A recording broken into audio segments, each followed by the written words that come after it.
बारे में।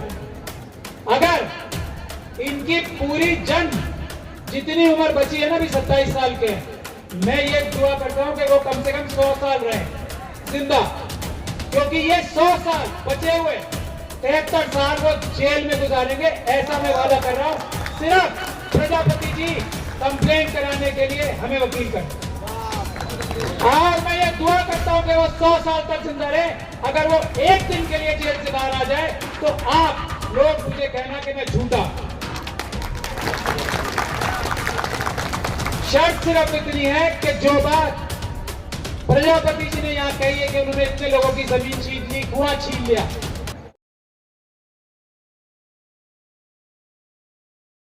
एक बार सभी अम्बेडकरवादी भाइयों बहनों को, बच्चों को मेरा बहुत ही प्यार भरा जय भीम।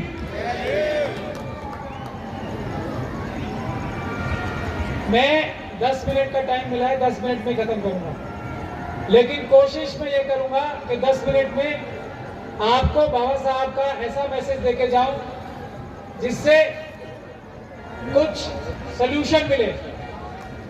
बाबा साहब एक ऐसे व्यक्ति थे जो सिर्फ पढ़े लिखे नहीं थे, बहादुर ही नहीं थे, आंदोलनकारी ही नहीं थे, लेकिन वो हर चीज का अच्छे से अच्छा इलाज, सॉल्यूशन देके गए हैं। सिर्फ उनको समझने की जरूरत है और उस पर अमल करने की जरूरत है। अगर हमने वो कर लिया तो हमारी सारी समस्याओं का हल भी हो जाएगा और बहुजनों का राज भी हो जाएगा देश में। 3 मंत्र दिए हैं उन्होंने। एजुकेट, पढ़ाई लिखाई के लिए बोला पहली बात, फिर ऑर्गेनाइज और फिर एजिटेट। अभी हमने ये 2 चीजें तो पार कर ली हैं। पढ़ाई लिखाई में भी हमारे बहुत सारे लोग, कम से कम इतने लोग तो पढ़ाई लिखाई करके अच्छे समझदार और बहुत ही ज्यादा पावरफुल बन गए हैं, जितने पूरे समाज का और पूरे देश का उद्धार कर सकते हैं, उसको संवार सकते हैं। दूसरी चीज ऑर्गेनाइज। मैं ये समझता हूं, अभी मुझसे पहले वक्ता बोल रहे थे कि पूरी दुनिया में सबसे बड़ी, सबसे ज्यादा नंबर में किसी की जयंती मनाई जाती है तो वो बाबा साहब डॉक्टर भीमराव अम्बेडकर की मनाई जाती है।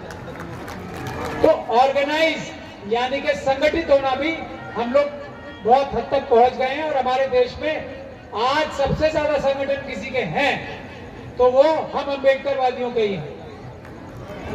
आखिरी चीज जो थोड़ी सी शायद मुश्किल थी, एजिटेट, वो नहीं कर पा रहे हैं। तो आज वक्त वो आ गया है, पहली 2 चीजें पूरी हो चुकी हैं।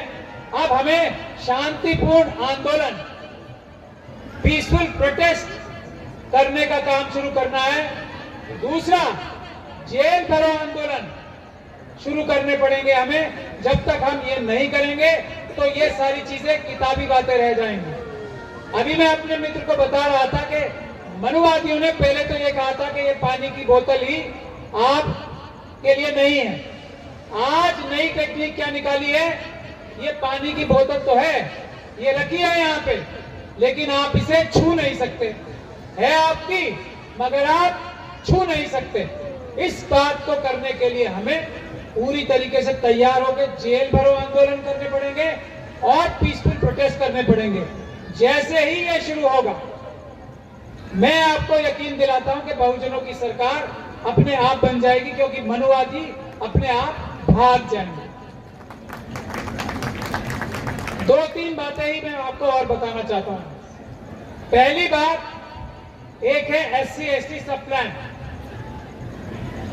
SC/ST सब प्लान ये कहता है कि पूरे देश में, ये बहुत ही ध्यान से सुनने की बात है, एजिटेट की बात बता रहा हूं मैं आपको, पूरे देश में जितनी भी राज्य सरकारें, केंद्र की सरकारें हैं, अपने बजट में शेड्यूल कास्ट और शेड्यूल ट्राइब की संख्या के हिसाब से बजट में उतनी ही परसेंटेज उनके लिए रिजर्व है, रखी जाएगी।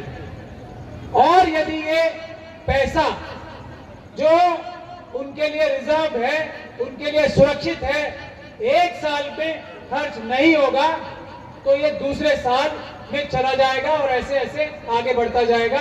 तो आज इस तरीके से हिसाब लगाया जाए तो इतना पैसा हर एक राज्य में आज मौजूद है, आज कि हर एक हमारा शेड्यूल कास्ट परिवार और हर एक हमारा शेड्यूल ट्राइब परिवार करोड़पति हो जाए।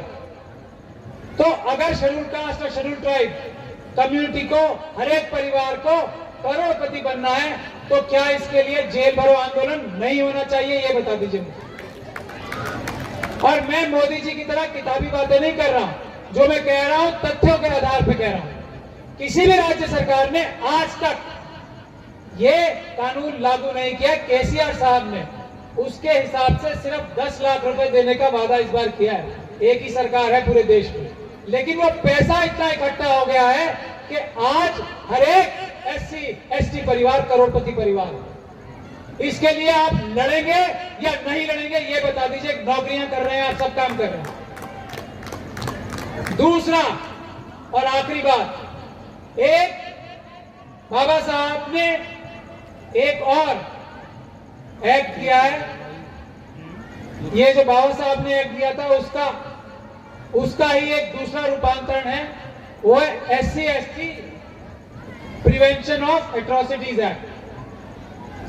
ये जो अभी प्रजापति जी अब मुझसे पहले बता रहे थे, ये एक्ट इतना ताकतवर एक्ट है, अगर इसका इस्तेमाल अगर हम ठीक से करने लगे और यहां हमारे वकील भाइयों की जरूरत है तो देश में एक भी SC ST परिवार ऐसा नहीं होगा जो इज्जत से ही नहीं, पूरी अपनी आत्मसम्मान से भी ज्यादा ताकत से जिंदगी व्यतीत ना कर सके, ऐसा भी मैं आपको वादा कर रहा हूं। और ये जो शास्त्री की बात कर रहे थे ना अभी प्रजापति जी, मैं वादा कर रहा हूं आपसे, जो जो बातें आपने आज मंच के जरिए बताई हैं इन शास्त्री जी के बारे में, अगर इनकी पूरी जितनी उम्र बची है ना, अभी 27 साल के, मैं ये दुआ करता हूं कि वो कम से कम 100 साल रहे जिंदा, क्योंकि ये 100 साल बचे हुए 73 साल वो जेल में गुजारेंगे, ऐसा मैं वादा कर रहा हूं। सिर्फ प्रजापति जी कंप्लेंट कराने के लिए हमें वकील करें, और मैं ये दुआ करता हूं कि वो 100 साल तक जिंदा रहे। अगर वो एक दिन के लिए जेल से बाहर आ जाए तो आप लोग मुझे कहना कि मैं झूठा। शर्त सिर्फ इतनी है कि जो बात प्रजापति जी ने यहां कही है कि उन्होंने इतने लोगों की जमीन छीन ली, कुआं छीन लिया, उसकी कंप्लेंट कराने के लिए हमें शिकायतकर्ता मिल जाए। बस इन्हीं 2 बातों के साथ मैं अपनी बात खत्म करना चाहता हूं। इसमें मैंने आपको इशारे में सब बात बता दी। कोई भी शास्त्री अगर हमारे किसी SC ST भाई की तरफ टेढ़ी नजर करके देखेगा तो कानून में इतना प्रावधान है कि उसकी एड़ियां रगड़ते रगड़ते जिंदगी निकल जाएगी जेल की सलाखों के।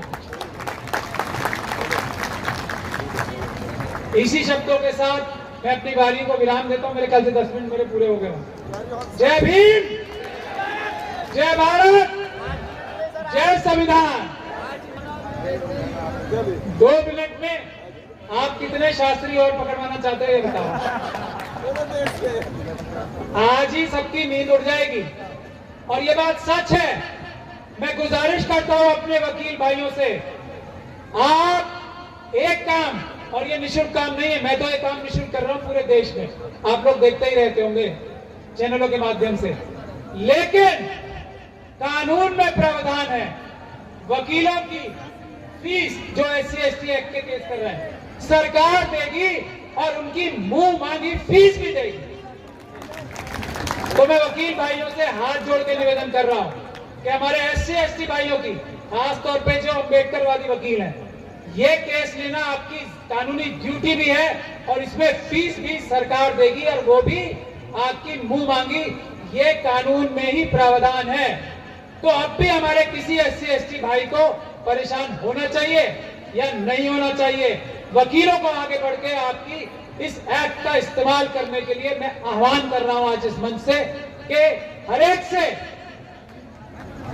SC ST परिवार से एक गुजारिश कर रहा हूं, किसी भी वकील के पास जाएं, मैं आपको कानून बता रहा हूं, धारा SC/ST एक्ट का 15 कैपिटल A 12 सब सेक्शन, आप किसी भी वकील के पास, और इसीलिए मैं डर के मारे मना नहीं करता कोई केस, क्योंकि मेरी ड्यूटी है, कानून ने लगाई है, किसी भी वकील के पास जा सकते हैं और उसको ये धारा बता सकते हैं SC/ST एक्ट की 15 कैपिटल A 12 कि आपसे मैं ये कह रहा हूं कि आप मेरे वकील बनिए, और वकील साहब से मैं ये कह रहा हूं कि मुंह मांगी फीस सरकार देगी आपको ये मुकदमा लड़ने के लिए।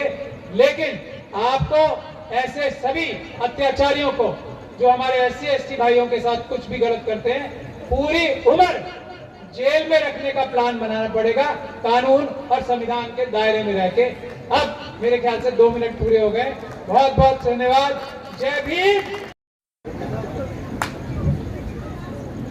साथियों, हमारे डॉक्टर राजकुमार जी हमारे बीच में मौजूद हैं। हमें उनमें माहौल को बदलते हुए बहुत सारे बच्चे सांस्कृतिक कार्यक्रम के लिए अपनी इस कार्यक्रम के बाद